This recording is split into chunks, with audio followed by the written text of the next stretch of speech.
But I really like to make a distinction between small I intelligence and big I intelligence. So I think we've done a really good job of measuring small I intelligence. So for the last 100 years, psychologists have studied something called the G factor, or the general factor of human intelligence. And you can measure on an IQ test, or you can measure on a particular cognitive battery things like attention and concentration, memory, numeracy, literacy, spatial reasoning, phonological awareness. We have good measures of all of these abilities, and they do tend to positively relate to each other, forming something that we can call small I, or people have called it general intelligence, but I think it's really this kind of a particular kind of intelligence. I want to make very clear that I think intelligence, some researchers have the strategy of kind of sweeping intelligence under the rug. They'll say, oh, well, intelligence doesn't matter. It's really other characteristics. Well, instead of taking that approach, I say intelligence certainly matters, but not the way we've been going around measuring it is really not getting the best out of students.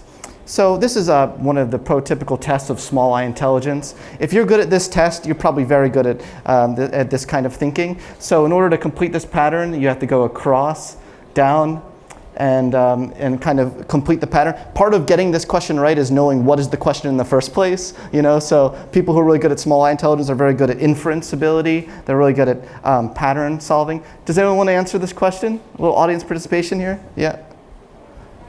5, yeah, so very good. You're very intelligent.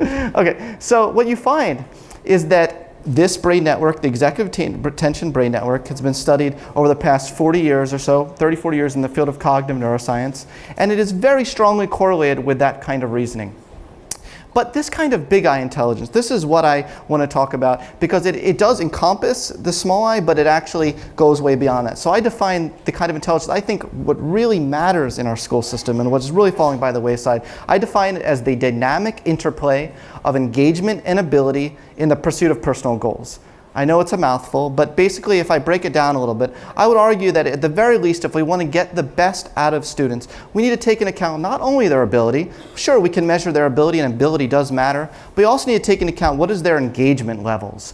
How engaged, how motivated are they in the curriculum? How much do they see a relevance to their own personal life? Those sorts of things. How much perseverance do they have for the task in particular? And then also, what are their personal goals? So if we don't ask, when we bring students into an IQ testing session or a standardized testing session, there's very little questions on that test about their own personal goals, their own dreams, their own desires, things of that nature. So we need to at the very least take into account all of these things. Now you can look at the standard metrics of human potential like IQ and try to predict someone's standardized test performance. This is actually a graph of, and you don't need to be a statistician to understand this graph. I'll kind of give you the takeaway message. It shows you the regression or the correlation of our most prominent measure of human potential in students and their actual achievement. And what you find is that 50% underperform based on their prediction, but what is hardly ever mentioned, and I wanted to do this analysis with my colleague Kevin McGrew to show this, is that 50% of students overperform what we expect out of them. And I think this is a really important point because it's very rarely mentioned when these kinds of statistics are shown. All those little dots, those are living, breathing humans, And each dot that doesn't conform to that regression line is an outlier. There are an awful lot of outliers there. So what I want to argue is that we leave a lot more room in our models, in our policies, and in our models for kids to surprise us.